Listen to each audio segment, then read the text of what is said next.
Halo Ibu dan Bapak Guru semua. Apakah Ibu dan Bapak Guru sudah tahu pendekatan yang dapat digunakan untuk menentukan kriteria ketercapaian tujuan pembelajaran? Ada 3 pendekatan yang dapat digunakan pendidik dalam menentukan kriteria ketercapaian tujuan pembelajaran. Pendekatan yang pertama adalah menggunakan deskripsi. Pendekatan kedua menggunakan rubrik.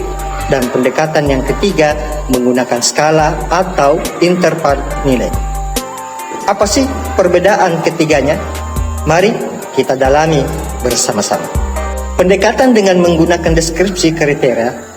Pada pendekatan jenis ini, pendidik telah menetapkan serangkaian kriteria ketuntasan yang berhubungan dengan suatu tugas proyek, akhir proyek, menutup tema, atau apapun yang hendak diukur pendidik.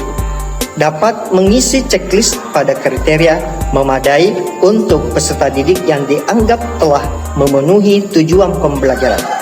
Sebaliknya, apabila ada peserta didik yang belum mencapai tujuan pembelajaran, maka pendidik dapat memberikan checklist pada kriteria tidak memadai. Apabila peserta didik tidak mencapai kriteria tersebut, maka peserta didik dianggap belum mencapai tujuan pembelajaran. Misalnya, pada tugas menulis laporan, pendidik terlebih dahulu menetapkan aneka kriteria yang mencerminkan sebuah laporan. Baik, pada contoh layak terlihat ada 4 kriteria yang mewakili kualitas sebuah laporan yang dianggap baik dan memenuhi syarat. Jangan lupa untuk menyatakan kolom kesimpulan kalau ini berfungsi sebagai penentu kualitas tugas peserta didik, sekaligus menunjukkan bentuk intervensi yang perlu dilakukan oleh pendidik. Pendidik mempunyai kebebasan untuk menentukan jumlah checklist yang akan dijadikan indikator bahwa peserta didik telah mencapai tujuan pembelajaran. Hal ini tergantung pada banyaknya tujuan pembelajaran yang akan Bapak Ibu nilai. Pendekatan yang kedua dengan menggunakan rubrik. Sesuai namanya, maka pendekatan ini menggunakan rubrik untuk menyeleksifikasi hijau di mana peserta didik telah mencapai tujuan pembelajaran. Deskripsi pada rubrik lebih komprehensif dibandingkan dengan deskripsi kriteria yang kita bahas sebelumnya. Masih menggunakan contoh yang sama, yaitu tugas menulis laporan.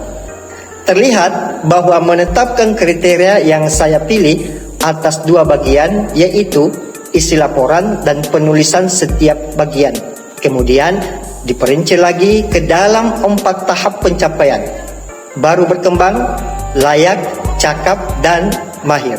Dalam setiap tahapan ada deskripsi yang menjelaskan performa peserta didik sama seperti peningkatan pertama. Jangan lupa untuk menambahkan kolom kesimpulan ya. Pada konteks ini, peserta didik dianggap sudah mencapai tujuan pembelajaran jika memenuhi tahap cakap. Ilustrasi ini hanya merupakan contoh. Jumlah kategori cakap yang harus dipenuhi oleh peserta didik dikembalikan kepada pendidik di setiap satuan pendidikan tergantung pada banyak kegiatan pembelajaran yang dievaluasi. Dan yang terakhir adalah pendekatan menggunakan skala atau interval nilai. Untuk menggunakan pendekatan interval ini, pendidik dan satuan pendidikan dapat menggunakan rumus maupun nilai tes dari tes sebelumnya. Penyidik menentukan terlebih dahulu interval nilai dan tingkat lanjut yang akan dilakukan untuk para peserta didik dalam menentukan interval.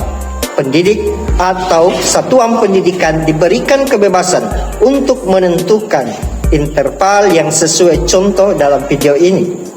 Dalam video ini hanya sebagai inspirasi yang dapat selalu diadaptasi untuk kebutuhan dan karakteristik satuan pendidikan. Dalam menentukan keputusan ketercapaian tujuan pembelajaran, seperti pada kolom kesimpulan, pendidik perlu saling berdiskusi untuk menyamakan persepsi berdasarkan data siswa di sekolah dan pengetahuan profesional antar guru. Praktik diskusi dan kolaborasi seperti ini baik untuk melatih keterampilan guru membuat keputusan serta dapat meningkatkan iklim pembuatan keputusan bersama di sekolah ibu dan bapak guru.